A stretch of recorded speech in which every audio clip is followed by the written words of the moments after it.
Bismillahirrahmanirrahim. Innal hamdalillah nahmaduhu wa nasta'inuhu wa nastaghfiruh wa na'udzu billahi min shururi anfusina wa min sayyiati a'malina. Man yahdihillahu fala mudilla lahu wa man yudlilhu fala hadiya lahu. Wa asyhadu an la ilaha illallah wahdahu la syarika lahu wa asyhadu anna Muhammadan 'abduhu wa rasuluh. Amma ba'du. Rabbi shrah li sadri wa yassir li amri واحلل عقدة من لساني يفقهوا قولي ربي زدني علما وارزقني فهما اللهم إنا نسألك علما نافعا ورزقا طيبا وعملا متقبلا. Assalamualaikum warahmatullahi wabarakatuh. Sihat semua hari ini? Alhamdulillah. Okay, panas cuaca dalam lagi tak cuaca panas, ada angin, insyaAllah tabarakallah. Dia okey lah boleh tahan. Tapi ngantuk tak? Tak ngantuk. Sasa ngantuk ni betul-betul ni waktu tidur Sasa pukul 3 kan. Saya pukul 3 saya tidur. Okey baik, Alhamdulillah. Hari ini kita bertemu sekali lagi untuk menyambung perbincangannya kitab kita Ad-Da' wa Ad-Dawa.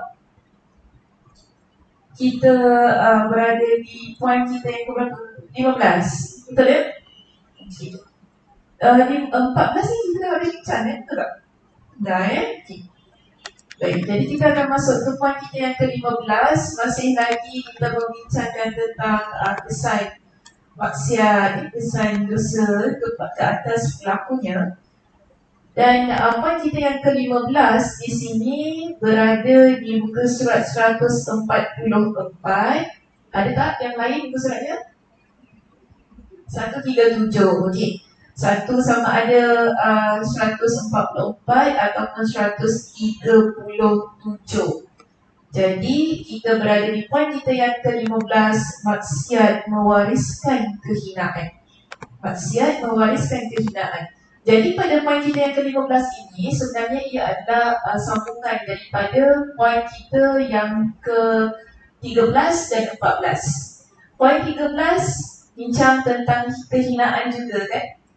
Maksiat adalah penyebab kehinaan seorang hamba, yang mana bila hamba itu mendapat kehinaan dari Allah Subhanahu wa ta'ala, ia menjadi penyebab kepada orang itu mendapat perkara yang tidak baik, tidak kira sama ada di dunia ataupun di akhirat. Jadi perbincangan kita pada petang ini adalah untuk menguatkan perbincangan yang ada di poin kita yang ke-13 dan di poin kita yang ke-14. Baik, pada poin kita yang ke-13 dan 14 kita ada beberapa ayat Al-Quran yang telah kita bawakan bagi memahami kedua-dua perbincangan itu, yang saya berikan pada minggu lepas. Ayatnya surah As-Sajdah ayat yang ke-22. Okey, betul kan? Surah As-Sajdah ayat 22 kan?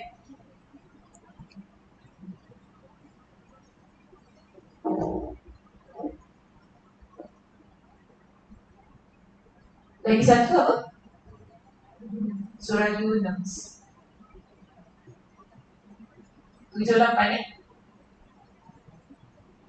dan surah Al-Hajj ayat berapa? 18. Baik, kita ada 3 ayat Al-Quran yang menjadi topik perbincangan kita pada poin kita yang ke-13 hingga 14, yang membincangkan tentang maksiat dan dosa menjadi penyebab kehinaan dan membawa perkara yang tidak baiklah dalam kehidupan kita. Jadi kalau kita lihat sekali lagi, saya nak bawa sikit surah As-Sajdah beritahu kepada kita bahawa maksiat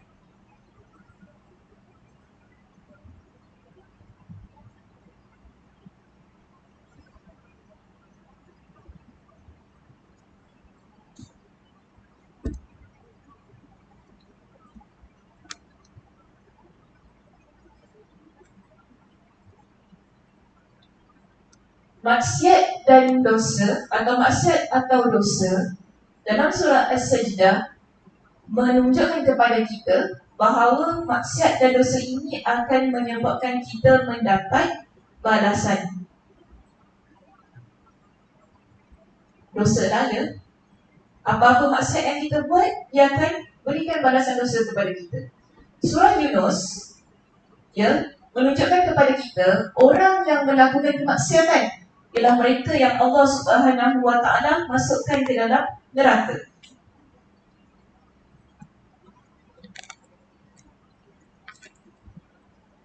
Surah Al-Hajj kita dapati orang yang melakukan maksiat, Allah Subhanahu wa Ta'ala berikan kehinaan kepada dia, tidak kira sama ada dunia atau akhirat.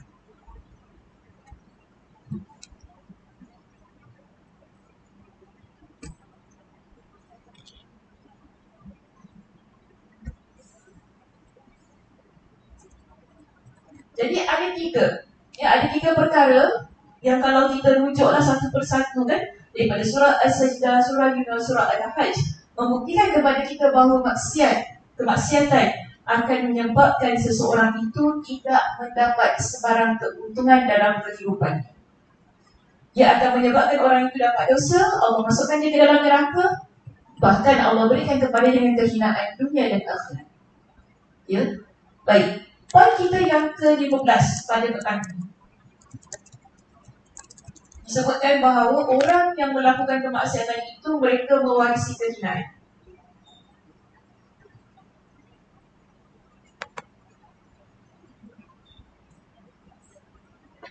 Saya baca sedikit pada perenang kita di sini. Baik, yang 15 maksiat. Kenapa saya kena fikir wasiat ni macam apa? Baik, maksiat mewariskan kehinaan. Di antara dampak maksudnya kesannya, di antara kesan maksiat adalah mewariskan kehinaan. Kerana sebenar-benar kemuliaan hanyalah terdapat dalam ketaatan kepada Allah. Jadi statement kita di sini jelas. Imam Ibn Al-Qayyim Al-Jawziyah ketika dia bincangkan tentang topik yang ke-15, dia kata, kita nak dapatkan kemuliaan, kita tak boleh dapatkan kemuliaan itu melainkan dengan taat kepada Allah. Jadi senang gini lah, hina lawan kepada mulia, kemuliaan.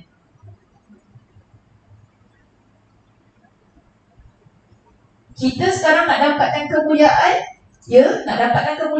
kita perlu hindari perkara maksiat. Sebab bila orang itu nak mendapatkan kemuliaan, dia perlu dicapai dengan ketaatan. Bolehkah kita nak dapatkan kemuliaan bila kita buat maksiat? Tak boleh. Itu teori kita. Daripada awal perbincangan kita dah tahu dah. Kita nak dapatkan kemuliaan daripada Allah Subhanahu wa Ta'ala, kita mesti taat kepada Allah. Itu yang terdapat dalam surah Fatir pada ayat yang ke-10 dalam kitab kita. Okey?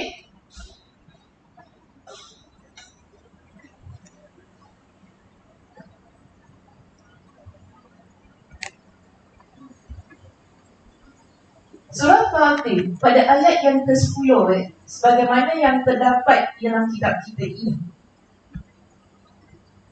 Allah Subhanahu wa Ta'ala berfirman, "Man kana yuridu al-'izzata falillahi al-'izzatu jami'an." Siapa yang menghendaki kemuliaan, maka bagi Allah lah kemuliaan itu semuanya. Dalam hidup kita, kita nak dapatkan kemuliaan, kita tak boleh dapatkan melalui manusia.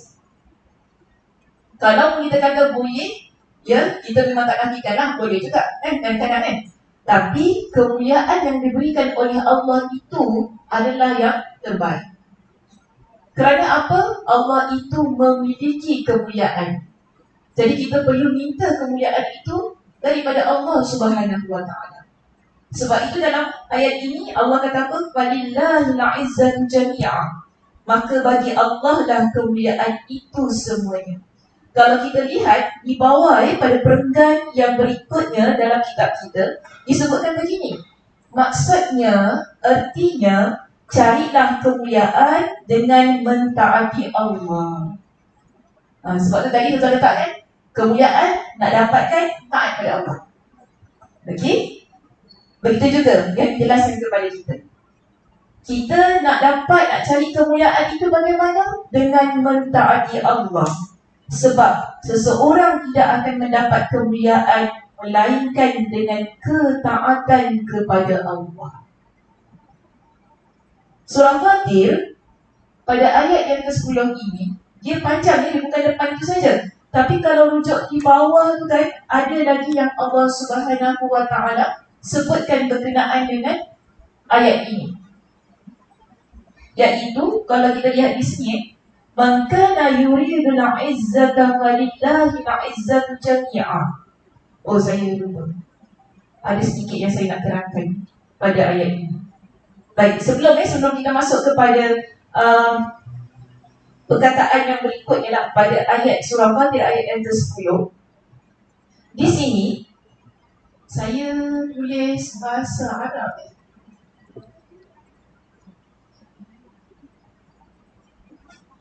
Siapa yang ada apps Al-Quran boleh buka, boleh kita ikuti perbincangan ini bersama.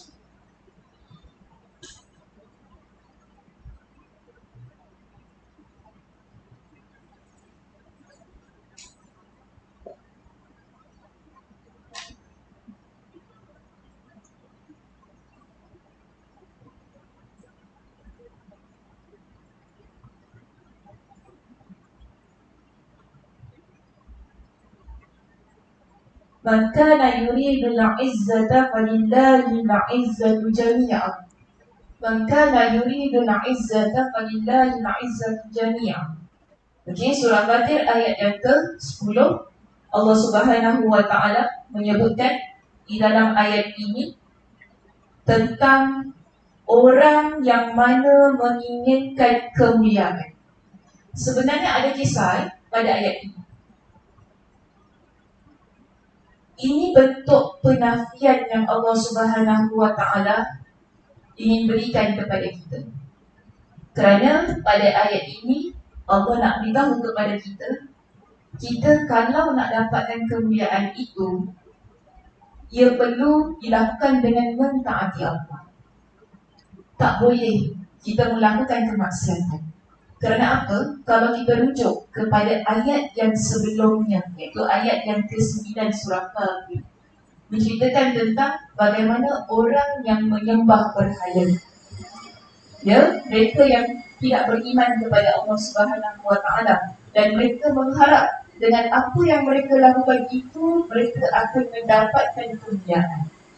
Maka sebab itu pada ayat yang ke-10 ini, Allah Subhanahu wa ta'ala jelaskan kepada kita.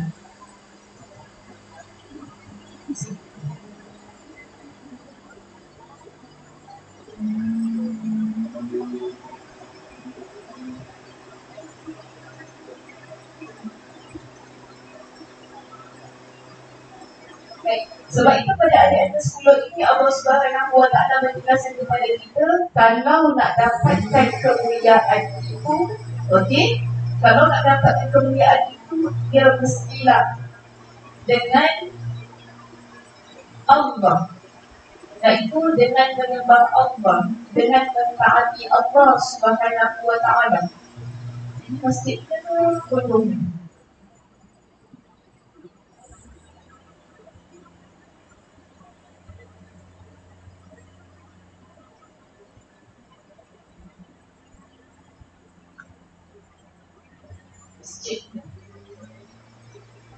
Sebab kita boleh suruh sesuatu. Sebab saya bulan pertama tu ada gangguan. Dia bukan gangguan makhluk halus, ini makhluk kasar. Baik, sesiapa yang inginkan mendapat kemuliaan itu, okey, di sini Allah Subhanahu wa ta'ala perintahkan kepada kita supaya mentaati Allah. Itu yang disebut oleh Imam Al-Tabari dalam kitab tafsirnya. Imam At-Tabari kata apa? Ketika dia tafsirkan ayat ini, dijelaskan kepada kita. Okay, man kana yuridul izzata fa billah. Siapa yang nak dapatkan kemuliaan, maka hendaklah dengan Allah. Tak boleh kita nak sebagai seorang yang beriman, kita bincangkan untuk konteks kita orang yang beriman ini sekarang ni. Seorang yang beriman, bila dia nak dapatkan kemuliaan itu diperoleh menerusi Allah. Tapi bagaimana? Bagaimana kita nak mendapatkan kemuliaan itu menerusi Allah Subhanahu wa taala? Maka sebab itu dia kata walillahil izzatu jami'ah. Sebab kenapa ia perlu menerusi Allah? Kerana kemuliaan itu keseluruhannya adalah milik Allah. Jadi perlu diminta daripada yang memiliki ataupun yang empunya kemuliaan itu tadi.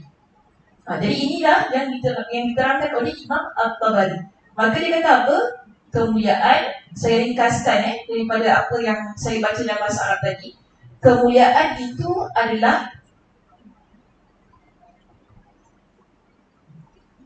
dengan mentaati Allah.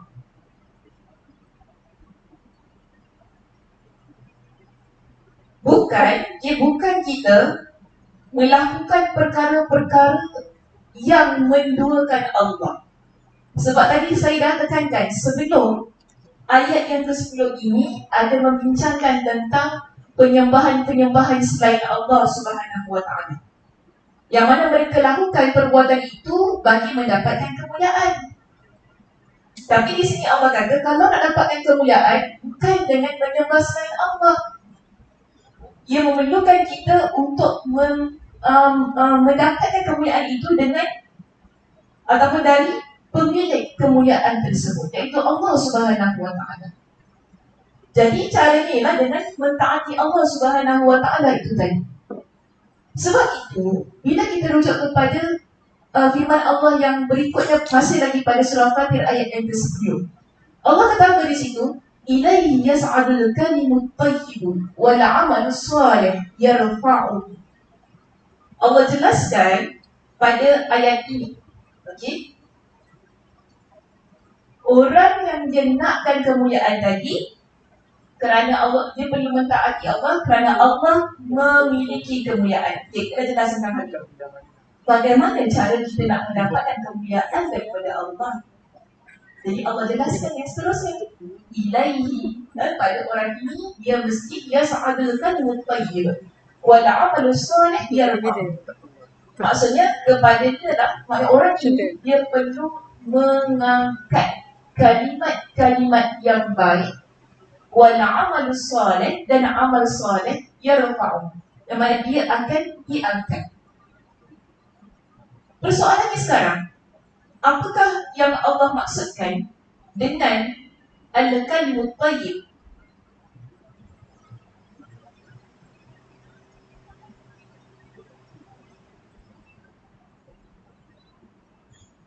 Tak boleh dah berbahasa. Okay, satu, kalimat yang baik.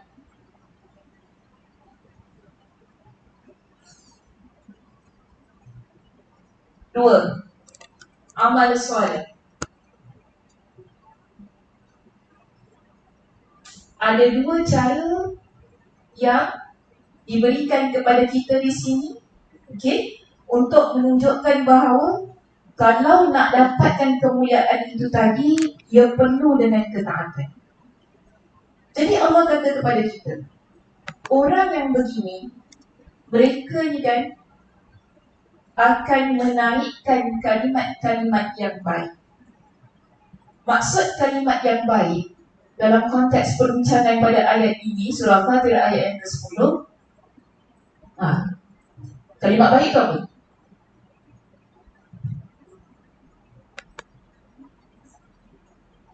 Kak Siti nak jawab? Tak nak jawab? Agak-agak kalimat yang baik ni apa?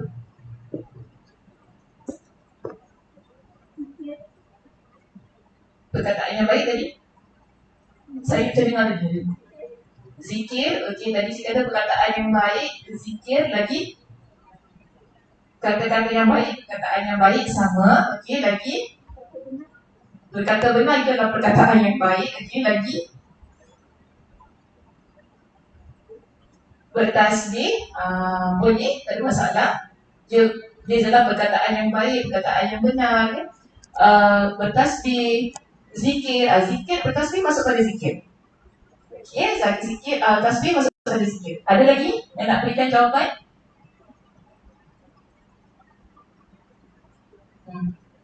Itu saja. Manusia dengan Allah. Baca Al-Quran, ada? Selain daripada itu,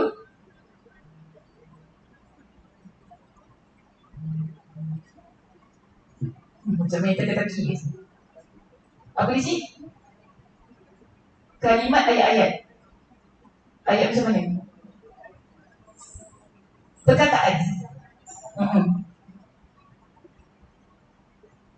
Saya belum dengar satu doa. Kak Rafidah, Masya Allah. Sebenarnya, okay, bila kita kata di sini kalimat yang baik, kalimat yang baik yang mana kita ucapkan ini diangkat, ya, diangkat oleh Allah Subhanahu Wa Taala. Ia merangkumi semua benda-benda yang baik yang kita ucapkan, yang mana diucapkan bertujuan untuk beramal ibadah. Okay, bertujuan untuk beramal ibadah. Jadi tadi kan kita kata perkataan kita yang baik, kemudian kita ada berkata benar, kan? Ada tadi kata satu, zikir. Kita ambil pertama zikir, okay. Pertama, kalimat yang baik adalah zikir. Kedua, baca Al-Quran.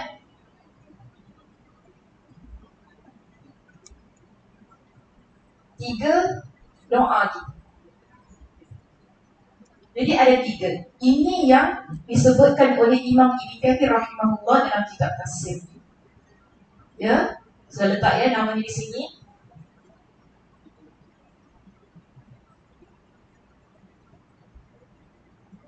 Ketika Imam Ibn Kathir rahimahullah beliau mentafsirkan ayat ini berkenaan dengan kalimat yang baik itu tadi. Dia kata apa? Ia termasuk zikir kita kepada Allah. Kedua ialah pembacaan Al-Quran kita. Dan seterusnya yang ketiga, doa yang kita panjatkan kepada Allah.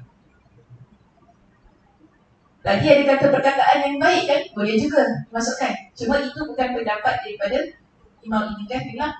Ya.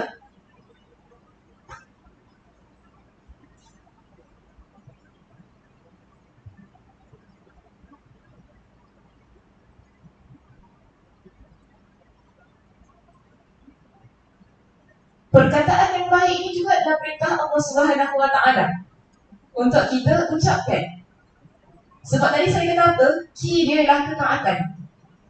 Apa-apa yang kita buat demi mentaati perintah Allah, ya, demi kita menjalankan apa yang Nabi SAW perintahkan untuk kita lakukan, itu adalah bentuk ketaatan kita. Jadi kalau kita nak masukkan perkataan yang baik, boleh sahaja sebab itu adalah perintah Nabi. Itu juga perintah Allah Subhanahu Wa Taala supaya kita memiliki lisan yang baik. Jadi ia dianggap sebagai amal soleh kita, ataupun perbuatan-perbuatan yang menyebabkan amal itu diangkat oleh Allah Subhanahu Wa Taala. Jadi tadi saya kata Allah kata di dalam ayat ini kita ada amal soleh, kalimat yang baik dan amal soleh. Sebab dia begini, dalam hidup kita ni kita tak boleh main cakap-cakap saja. Ya, dia tak kata solat tapi tak solat, kan? Puasa tapi tak puasa.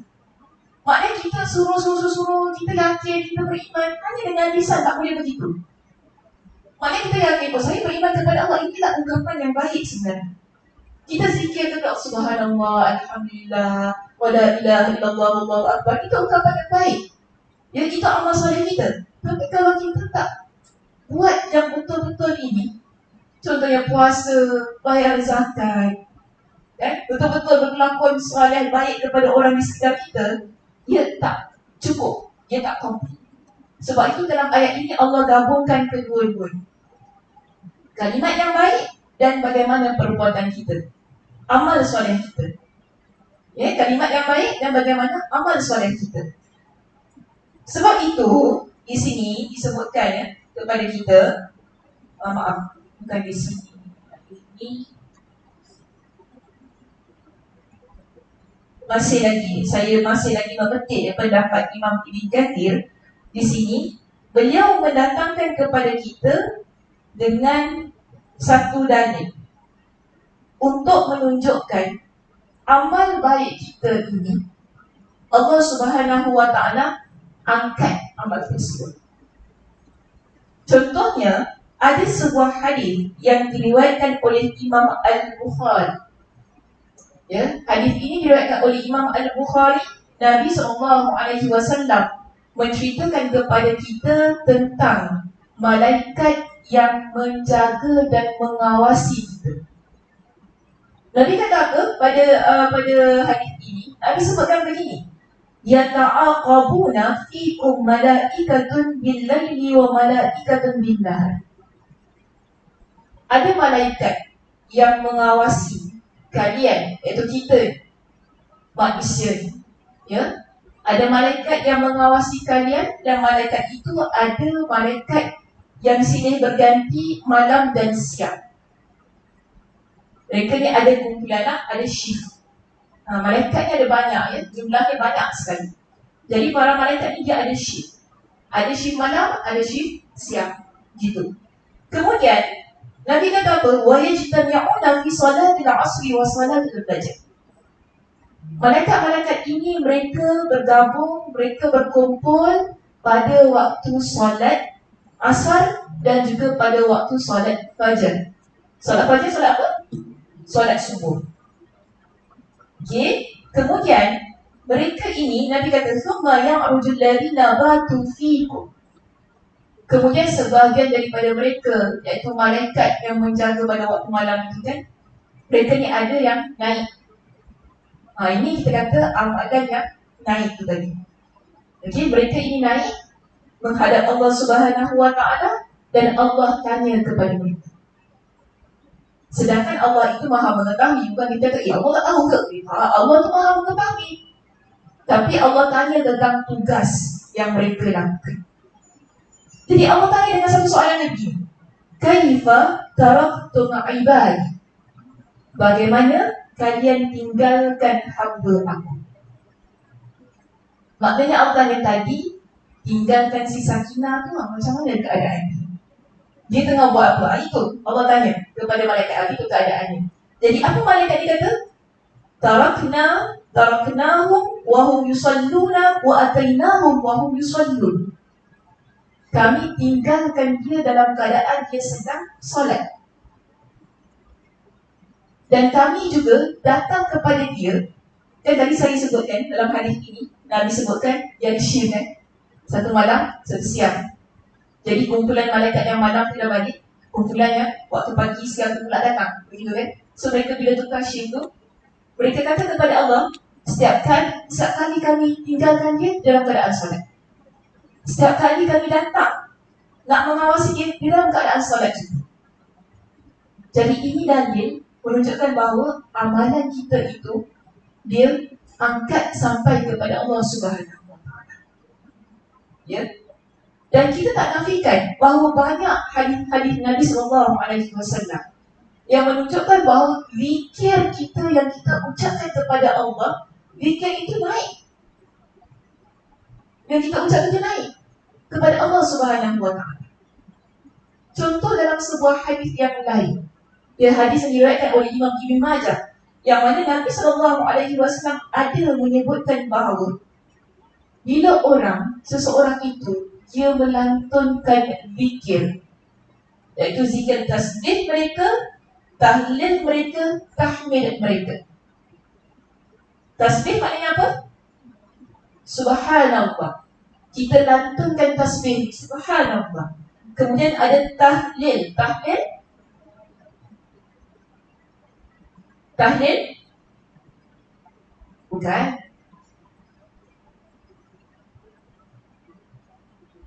Tadi apa saja?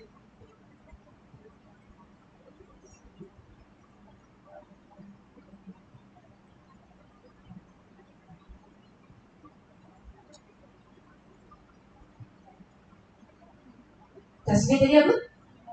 Subhanallah. Tahlil? La ilaha illallah. Kalau Allah Akbar takbir. Okey. Jangan confuse Tasbih subhanallah. Tahlil la ilaha illallah.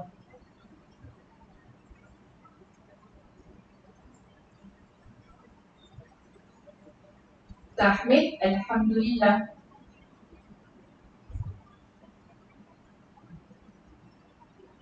Takbir ni lah Allahu Akbar.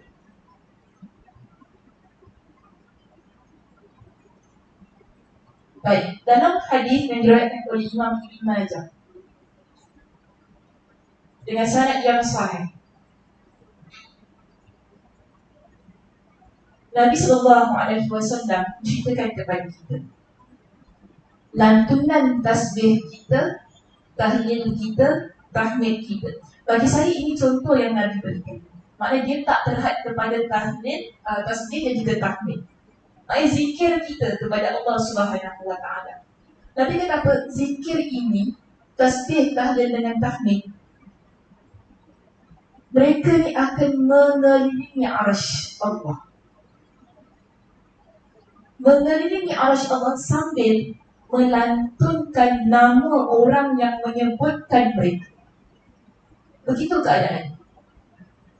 Bila kita bertasbih kepada Allah, Subhanallah, ini zikir kita ya. Subhanallah, Subhanallah, Subhanallah. Kita bertahmid kepada Allah, Alhamdulillah, Alhamdulillah, Alhamdulillah. Kita baca la ilaha illallah. Zikir kita. Tadi kan nak pergi kuliah tadi kan, dalam bas, kita tengok Facebook. Dalam bas tadi, ataupun dalam Grab tadi kan, kita zikir kepada Allah, Subhanallah, Subhanallah, Alhamdulillah. Sambil nak datang ke sini pula. Dalam keadaan itu, Nabi kata apa? Zikir-zikir ini mengelilingi arsy Allah. Dan mereka ini berdengung-dengung.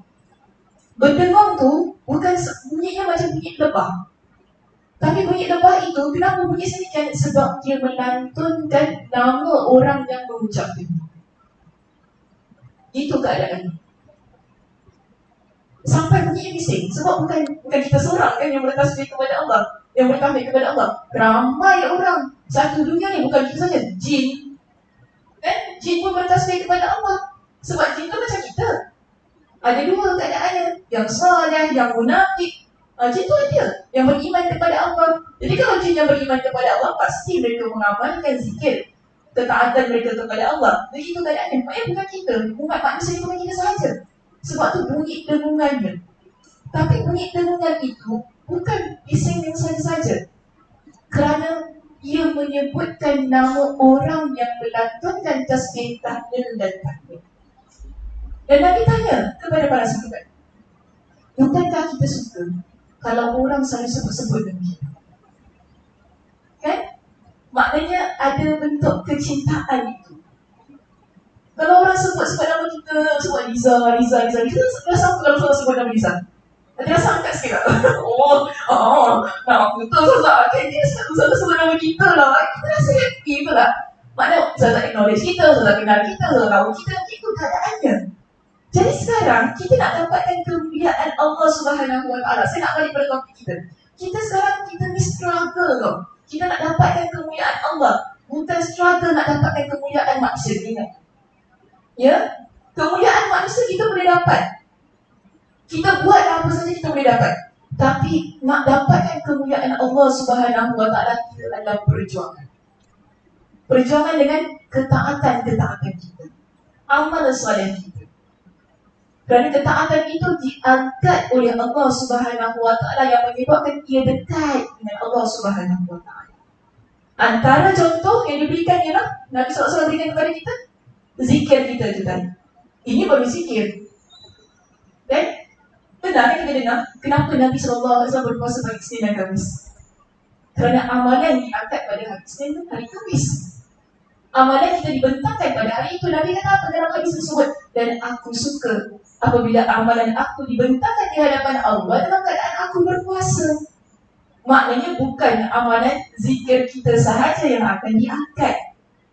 Semua amal soleh kita, ia akan menjadi amal yang diangkat oleh Allah.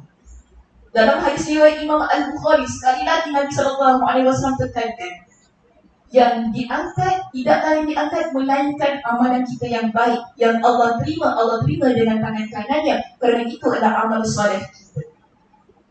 Jadi kita nak dapat kemuliaan yang Allah terima dia dengan tangan yang kanan, dengan satu keadaan yang baik.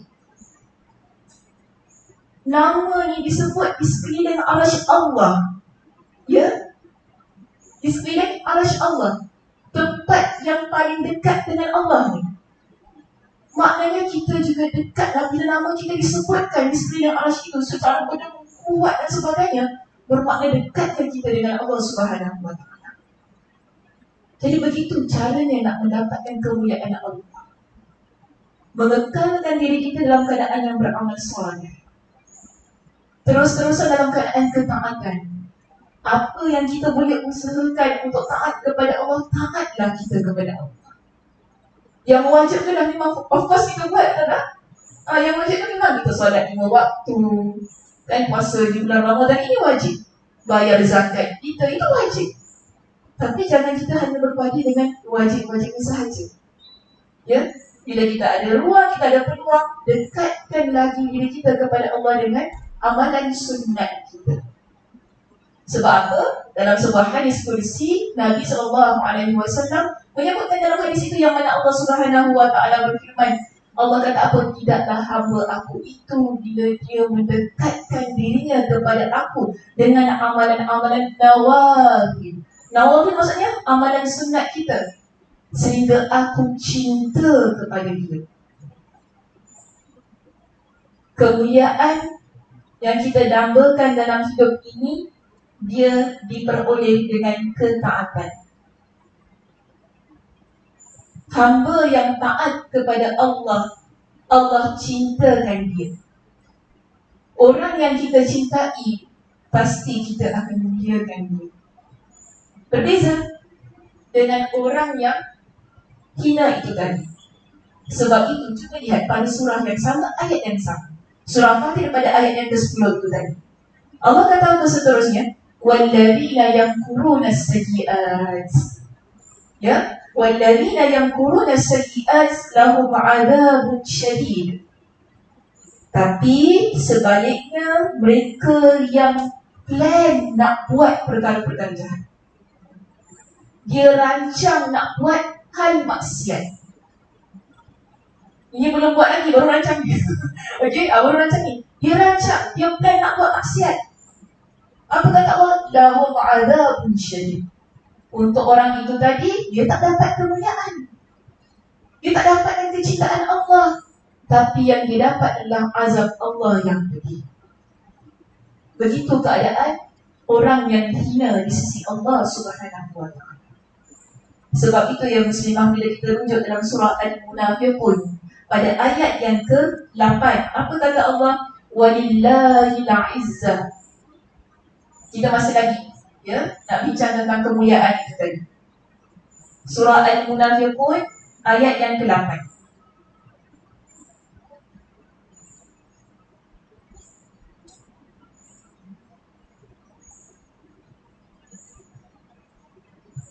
Allah kata apa pada ayat itu? Walillahil 'izzatu wa lirasulihi wa lil mu'minin. Pada Allah itu kemuliaan. Yang memiliki kemuliaan tadi kita bincangkan pada surah Fatir hanyalah Allah. Tapi Allah ada sebut dua kategori lagi, yang Allah masukkan ia pada kategori orang yang mulia. Dan itu Allah kata apa? Wali Rasul, dan pada para rasulnya. Dan walil mu'minin, dan orang-orang yang beriman. Para rasul ada kemuliaan pada mereka. Lalu Allah berikan orang yang beriman ada kemuliaan pada mereka. Kenapa orang yang beriman ada kemuliaan? Kerana orang yang beriman adalah orang yang taat. Ya, orang yang beriman adalah orang yang taat kepada Allah Subhanahu Wa Taala, yang mengerjakan perintah Allah yang melaksanakan setiap apa yang Allah Subhanahu Wa Taala suruh mereka lakukan, dan mereka tinggalkan apa yang Allah Subhanahu Wa Taala perintahkan kepada mereka agar tinggalkan. Sebab tu orang beriman Allah letakkan kepada mereka pada kategori yang mulia itu tadi.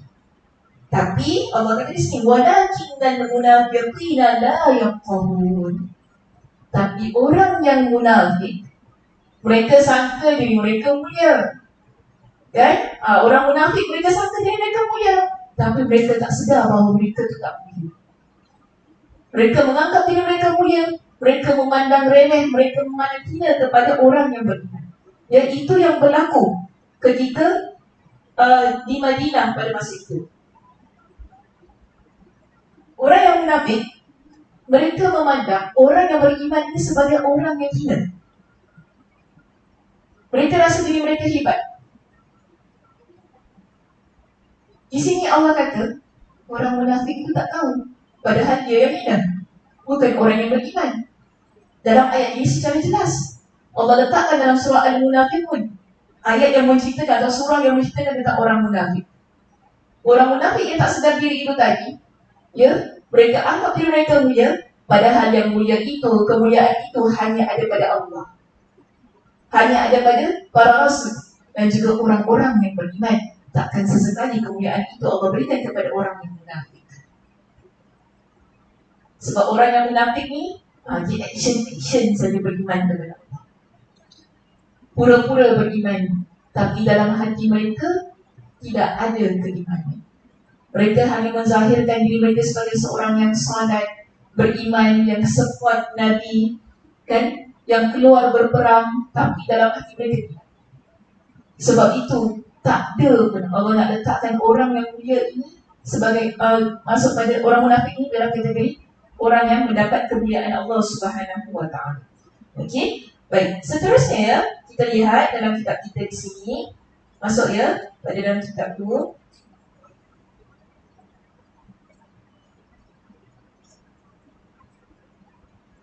Sebahagian salaf berdoa. Kita ada satu doa di dalam kitab kita ini, ya. Doanya berbunyi, Allahumma a'izzani bi ta'atika wa la tudhillani bi ma'siyatika.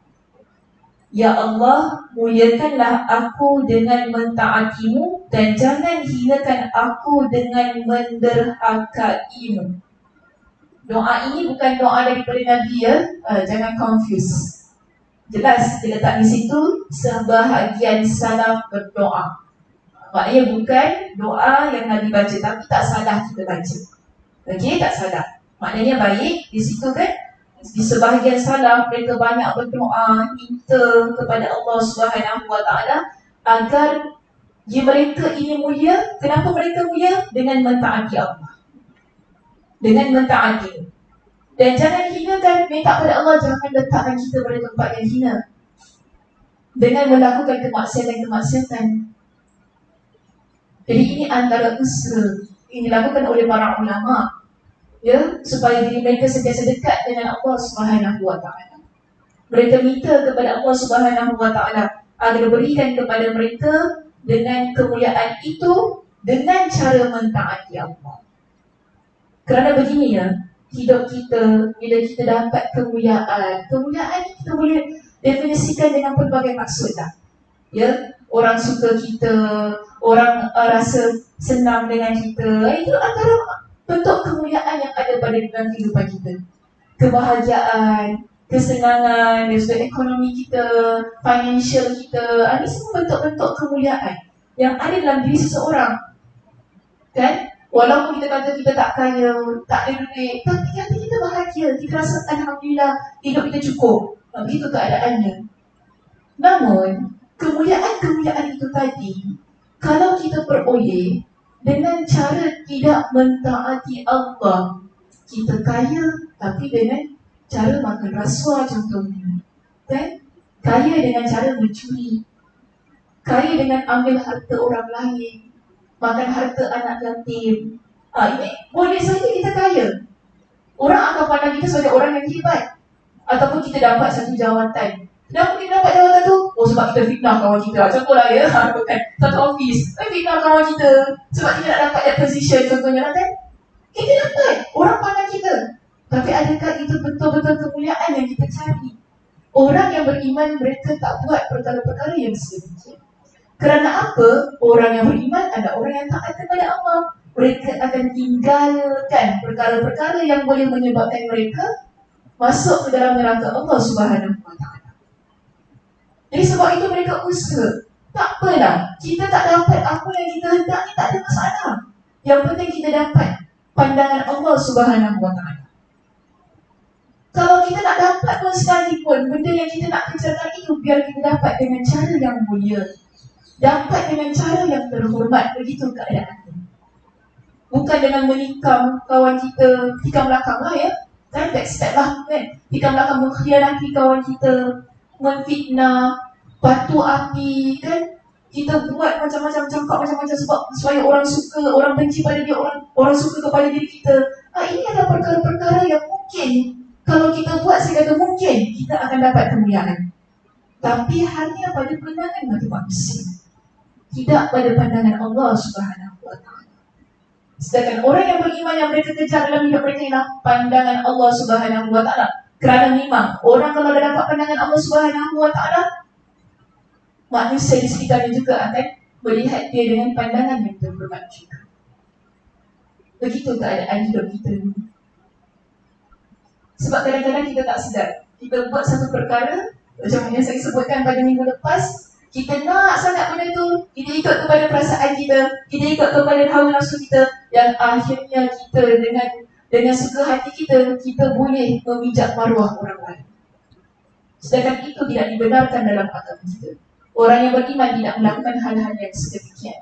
Ya, biar dia tak dapat apa yang dia inginkan. Namun kalau dia nak buat apa yang Allah larang, itu tidak mungkin dia lakukan. Sifat orang yang beriman begitu. Sebab itu para ulama salaf ini mereka berdoa minta kepada Allah, berikan kemuliaan kepada kami, tapi kemuliaan itu kami dapatkan dengan mentaati Allah Subhanahu Wa Taala. Jauhkan kami daripada kehinaan itu tadi kan. Kita minta supaya Allah jangan hinakan kita. Kerana apa? Orang yang hina itu adalah mereka yang melakukan kemaksiatan. Kita nak bebaskan diri kita ni, ya, seboleh manalah saya kata, supaya kita tak terjebak dengan perkara-perkara yang mungkar. Dan di sini ya, ada pendapat daripada Al-Hasan Al-Basri rahimahullah. Al-Hasan Al-Basri dia kata begini, meskipun hentakan kaki Bilal ni macam pendai lah gitu ya, mereka mengeluarkan suara gemerincing dan kuda-kuda mereka berlari kencang, namun kehinaan maksiat tetap tidak terpisah dari hati mereka. Allah pasti menghinakan orang yang menderhaka ini. Bilal dengan kuda ni bentuk kemewahan yang dimiliki oleh seseorang, bentuk harta yang dimiliki oleh seseorang. Maksud di sini, dia nak kata apa? Kalaupun orang itu ada banyak kuda, ada banyak Bilal itu tadi, yang merupakan bentuk harta yang dia miliki, tetapi kan dia kata, kalau hati dia tak terpisah daripada maksiat, dia tetap tidak boleh mengangkat hartanya yang dia miliki, kemewahan yang dia miliki, tetap tak boleh mengangkat dia pada tahap yang mulia di sisi Allah Subhanahu Wa Taala. Okay? Maka sebab itu Nabi SAW pesan kepada seorang sahabat. Nabi kata kepada dia, dalam hidup kita ni, kalau kita betul-betul nak dapatkan penjagaan Allah sebagaimana yang ulama salaf itu tadi doa kan? Tadi saya kata apa? Taat kepada Allah. Tapi dalam hadis ini Nabi gunakan perkataan. Okey, nanti kata apa? Apa nama ini?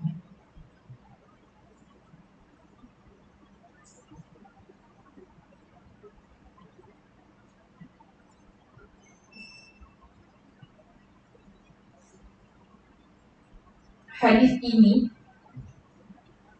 saya rasa sampai mati saya dengar hadisnya. Ya? Sampai bila-bila dia kena pegang hadis. Selama Allah berikan kita dengan nyawa ni, kita hidup ni, sampai mati pegang hadis. Nabi pesan kepada seorang sahabat. Nabi kata kepada dia, ihfazillah yahfazka.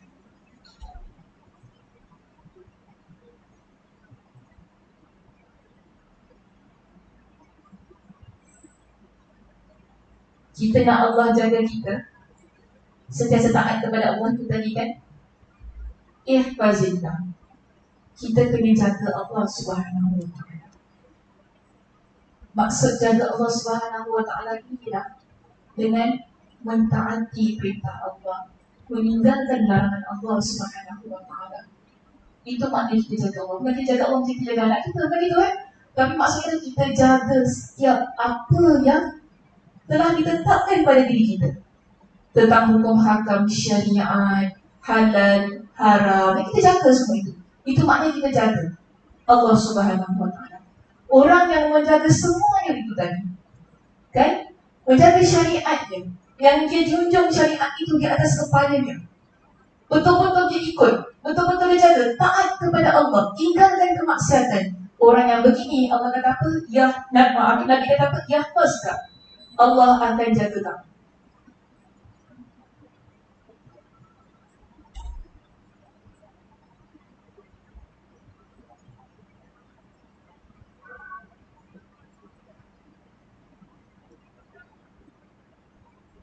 Seterusnya, ini satu ya, Nabi kata pada dia.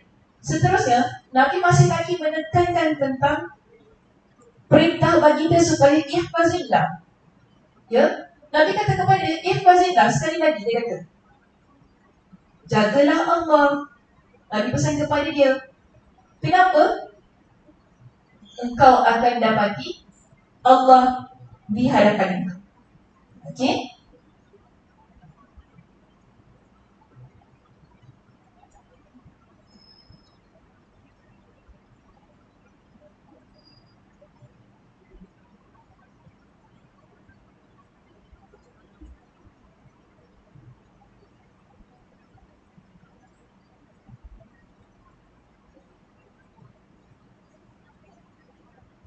Dua pesanan yang ringkas yang Nabi SAW berikan kepada sahabat, yang juga kita sebagai seorang muslimah perlu pegang. Kita saya katakan, pegang semua. Kita kadang-kadang kita kata, kenapa Allah tak bagi saya kesenangan, kenapa Allah gini, kenapa Allah buat saya gini. Cek dulu muhasabah kita, bagaimana kita dengan Allah, bagaimana hubungan kita dengan Allah. Cek dulu. Kan? Kita salahkan Allah tak sayang pada saya, kita salahkan musibah, salahkan sampai kita salahkan. Tapi bagaimana adakah kita boleh jadi hamba Allah yang benar-benar taat kepada Allah? Betul tak? Yang betul-betul jaga Allah Subhanahu Wa Taala itu tadi, sehingga kita ni rasa bahawa Allah tu tak adil untuk kita. Tak boleh kita rasa semikian, kerana mungkin ada something yang slack ya, dalam pengamalan kita, dalam apa yang kita lakukan. Jadi ini jadi muhasabah dalam hidup kita. Kalau begitu, saya solat malam dan tak hari solat, saya puasa isteri Khamis, saya beribadah kepada Allah, saya bukan pelaku maksiat. Yes, kita bukan pelaku maksiat lagi. Tapi bila Allah uji kita, tak bermakna kan Allah tu benci kita, bukan itu. Ia adalah peluang untuk lagi tingkatkan amal soleh kita, lagi taat kepada Allah, kuatkan lagi bangun malam, kuatkan lagi puasa. Itu keadaannya. Sebab Allah tu maha mengetahui diri kita ni bagaimana. Mungkin kalau kita ni senang, kita ni tak ada musibah, tak ada ujian, kita akan tinggalkan Allah. Mungkin gitu kan? Solat tahajud pergi mana lah? Betul tak? Kalau tak ada musibah, tak ada ujian, kita pun kadang-kadang bangun malam ni. Sebab apa? Kita susah hati. Betul tak? Kenapa bangun malam? Saya susah hati lah, tak boleh tidur lah, saya fikir anak saya gini. Bangun malam ni tak pada Allah. Cuba bayangkan kalau tak ada masalah. Keinginan kita nak bangun malam ketika pagi tu, Allah punya berat, susah. Bukan cakap bangun solat tahajud ya, kita nak doa angkat tangan kepada Allah, kadang-kadang pun berat. Lepas solat kalau kau bangun malam kan, nak zikir subhanallah 3 kali kesempatan kita. Sebab apa kita tak susah? Maka sebab itu Nabi SAW pesan kepada kita, kalau betul-betul ihfazillah, kita susah macam mana, Kita senang, susah, apa pun yang berlaku dalam hidup kita, Allah akan jaga kita. Sebab itu Al-Mubarakfuri ketika beliau mensyarahkan hadis ini, hadis ini diriwayatkan oleh Imam At-Tirmidzi, dia kata apa? Bagaimana Allah Subhanahu Wa Taala itu menjaga kita. Dan kita nak faham tadi kan, bagaimana Allah Subhanahu Wa Taala menjaga kita. Dia kata, yahfazka fid dunya minal afati wal makruhat. Bila kita jaga Allah Subhanahu Wa Taala, Allah jaga kita, maknanya Allah jaga kita ini di dunia daripada perkara-perkara yang tidak baik. Wal makruhat, perkara-perkara yang kita benci, Allah jaga kita. Kemudian bukan hanya di dunia, disebutkan wa fil uqbah, dan nanti di akhirat Allah akan jaga kita daripada apa? Min anwa'il iqabi wad darakat. Allah akan jaga kita daripada pelbagai azab, dan Allah akan jaga kita daripada perkara-perkara yang boleh meletakkan kita pada tahap yang hina. Dapat kehinaan tadi. Allah akan jaga kita. Jadi orang yang betul-betul ni kan, dia jaga Allah Subhanahu Wa Taala. Bila Allah jaga kita, kita tak kata hanya pada dunia, tetapi ada pada dua keadaan, dunia dan akhirat.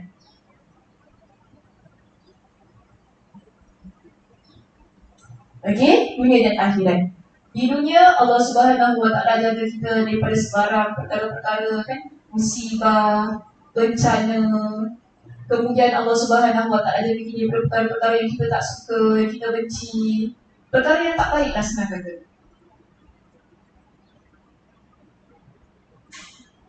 Walaupun sebagaimana saya sebutkan tadi, walaupun Allah berikan kepada kita dengan musibah, ujian dalam hidup, kan? Mungkin Allah Subhanahu Wa Taala berikan kita dengan masalah kesihatan ke apa-apa, bukan sebab kita kata, wah agaknya sakit ni, gitu kan. Bukan juga, tak semestinya. Sekali lagi saya kata, itu adalah peluang untuk kita lebih dekat kepada Allah Subhanahu Wa Taala. Ya, supaya kita tak lalai, supaya kita tak meninggalkan Allah Subhanahu Wa Taala, kan? Sebab satu bentuk musibah yang paling dahsyat dalam hidup kita ini, bila kita jadi orang yang melakukan kemaksiatan. Bila kita buat dosa, kita buat maksiat, itulah yang akan mendatangkan banyak musibah-musibah lain dalam hidup kita. Tapi kalau kita usaha dekatkan diri kita kepada Allah, walaupun dalam keadaan kita ditimpa musibah, ia adalah ruang dan peluang untuk kita lebih mendapatkan keberkatan dan keridhaan Allah Subhanahu Wa Taala. Dan Allah jaga kita di akhirat tadi sebab kita tahu akhirat ia adalah masa yang dahsyat. Ya, masa yang dahsyat, masa yang mana kita tak boleh nak dapat bantuan daripada orang lain. Kan, dah tak kenal siapa suami, tak kenal siapa anak, dah tak kenal dah kita ni. Sebab kita akan fikir tentang diri kita sendiri. Di pada Malaysia kita fikir jadi aku macam mana, amalan aku macam mana, kan? Kita akan fikir tentang diri kita. Dah tak kisah dah, anak sebelah tak kenal dah siapa orang sebelah kita. Sebab apa? Kita hanya fikir tentang amalan yang kita bawa. Begitu dahsyatnya hari akhirat. Tapi orang yang dia berusaha tadi jaga Allah, kan? Nabi kata Allah jaga dia. Bila kita di akhirat, Allah akan jaga kita daripada berbagai macam perkara-perkara azab. Susah pun kita, dia masih lagi kita boleh hadapi. Okey? Dan pelbagai kehinaan, kerana Allah tahu kita adalah orang yang taat kepada Allah. Allah tak bias kan? Kalau Allah tak bias, dulu di dunia kita taat kepada Allah, yes, Allah akan jaga. Allah akan tetap jaga. Susah macam mana pun keadaannya, Allah akan tetap jaga kita. So ini keyakinan kita sebagai seorang yang beriman. Kemudian tadi kan kita ada yang kedua tadi, Nabi kata apa? Ihfazillah tajidhu tujahaka. Bila engkau jaga Allah, engkau akan dapati Allah berada di hadapan kamu. Apa maksud kita kata Allah, Nabi SAW kata di sini Allah itu berada di hadapan kita? Adakah kita nampak Allah? Tak adalah jangan tiba pula nanti kan. Tuan-tuan tak nampak Allah lah, lain cerita kan. Kita masuk kelas akidah nanti. So di sini maksudnya Imam Al-Mubarakfuri jelaskan, bila kita jaga hak Allah, ihfaz hak Allah hatta yahfazka Allah min makarihi dunya wal akhirah. Maknanya bila kita menjaga Allah Subhanahu Wa Taala, Allah Subhanahu Wa Taala akan jaga kita daripada perkara-perkara yang merosakkan ketika di dunia dan di akhirat. Itu maksudnya. Jadi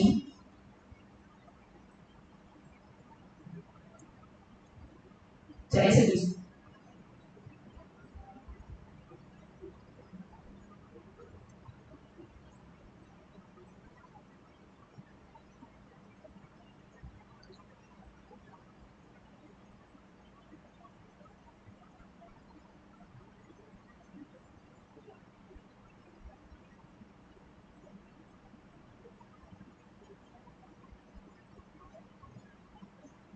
Jadi sekarang ini kita tak nak menjadi hamba Allah yang mendapat kehinaan itu.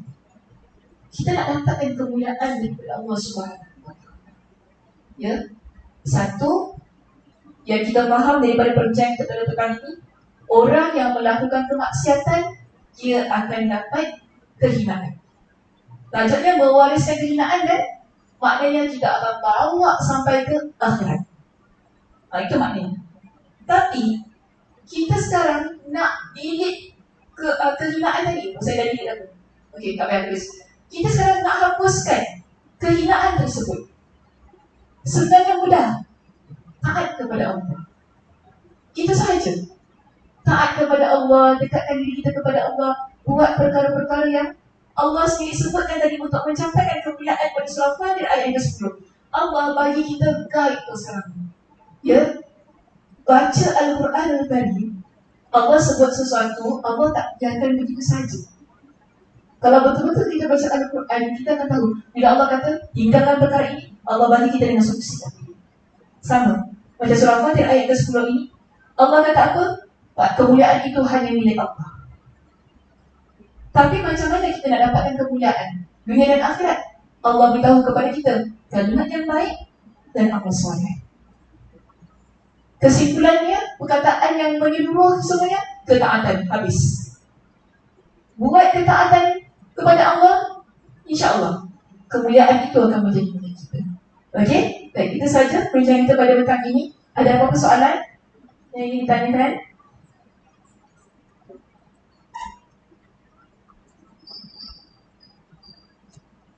Ada apa-apa nak tanya sebelum kita bersurai?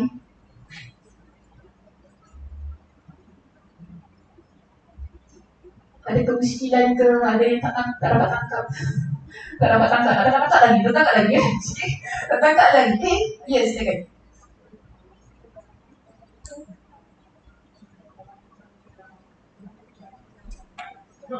Saya tak dengar.